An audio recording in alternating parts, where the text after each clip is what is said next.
ករណីមន្ត្រីយោធាម្នាក់ដែលទាមទារផ្ទះនៅក្នុងគម្រោងបូរីលេណាវ៉ាត្រាត្រូវដោះស្រាយបញ្ចប់ហើយ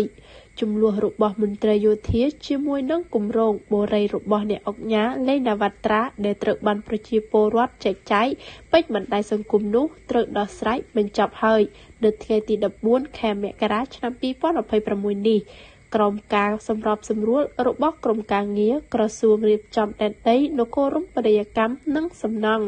តាមរយៈបណ្ដាញសង្គមរបស់អ្នកអង្គការលេណាវ៉ាត្រានៅល្ងាចថ្ងៃទី14ខែមករានេះបានសរសេរថាក្រមការសម្របសម្រួលរបស់ក្រសួងរៀបចំដែនដីនគររូបនីយកម្មនិងសំណង់សូមគោរពអរគុណបងប្រុសដែលបានយោគយល់ព្រមទទួលយកដំណោះស្រាយចូលលើគោលការណ៍ដោះស្រាយបញ្ចប់បញ្ហាជារួមក្នុងកាលៈទេសៈដ៏លំបាកនេះអ្នកអង្គការលេណាវ៉ាត្រាបានបន្តថាយោងលើកំណត់ហេតុប្រជុំចុះថ្ងៃទី14ខែវិច្ឆិកាឆ្នាំ2025នៅទីស្តីការក្រសួងនិងតាមការសម្របសម្រួលរបស់ក្រសួងរៀបចំដែនដីសូមជូនដំណឹងបន្ថែមដល់ពុកម៉ែបងប្អូនឲ្យបានជ្រាបថាក្នុងខែមករាឆ្នាំ